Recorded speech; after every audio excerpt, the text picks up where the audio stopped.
Underlined that it's teams near the top, as Swindon were last spring, that always seem to get the lucky breaks, don't they?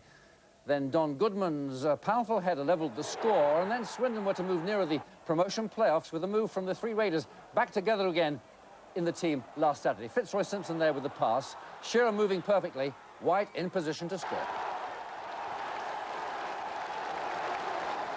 And now things not going quite so well for Swindon. 4 draws they've had in succession. West Bromwich come. They're desperate for points. That's going to be a humdinger. Yes, it's going to be a battle amongst the dead men, isn't it? And it's making sure that you can get a result to keep out of that bottom echelons, because the problems are if you get drawn down in there, you've got to need 3 points to get out of trouble, and that's going to be difficult for Swindon with the programme they've got in front of them. They tell me they've been working hard this week, no day off. Yes, well, last season they had 22 games unchanged. Everything went for them. This season it's a little bit different for Ozzy, and I'm sure they're testing his managerial capabilities right to the full. This afternoon for that long journey to Newcastle. That trek north will take until about 10 o'clock. Just time for quick sandwich, early bed, so as to take on Newcastle United on Boxing Day. Mind you, Swindon have put themselves in a positive frame of mind for that assignment by ending on Saturday a frustrating period of 6 matches without a win. Swindon constantly forced West Bromwich back, but found problems in breaking down their defence. Often Mickey Hazard's clever skills entertained like that, but the home side's finishing lacked inspiration. Now, West Bromwich attacked only infrequently, but in Don Goodman they had a dangerous man. He was to get the better of John Gittins and gain a penalty like that. And that was to be knocked home in typically no-nonsense style by Graham Roberts. Remember him, ex-Spurs, ex-Chelsea and England defender? Get in. Another look now at how Goodman was to get the better of Swindon's defence.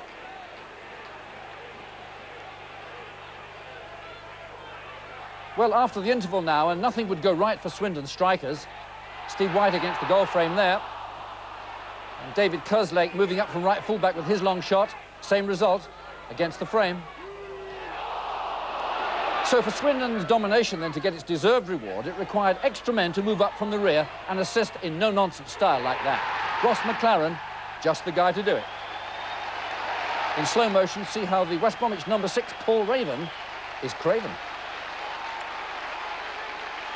Well, for a winning goal to be found then, that little bit of extra calm skill required, someone to keep his head and the ball when all about them were losing it.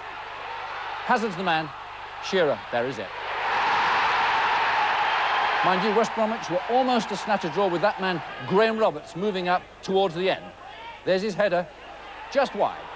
So Swindon then ended a run of draws and took all of the points for the first time in 6 league matches. I found that an entertaining game to watch, enjoyed it. West Brom holding out for so long before Swindon's careful passing game brought its deserved climactic reward.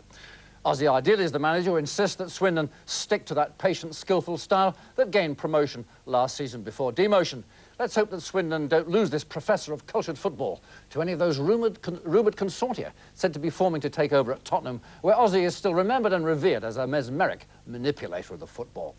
Full marks, too, for the fellow Argentinian international Néstor Lorenzo, who Ozzy and Chief Exec Peter Day managed to get documented in time to play after all on Saturday. Lorenzo looked to me to be all class at centre-half. And more good news for Swindon tonight. The FA have decided not to proceed with any further action against their players over those alleged financial irregularities. I'm still regarding Swindon as potential promotion winners, despite all their hiccups. Let's see how the table then looks after their win.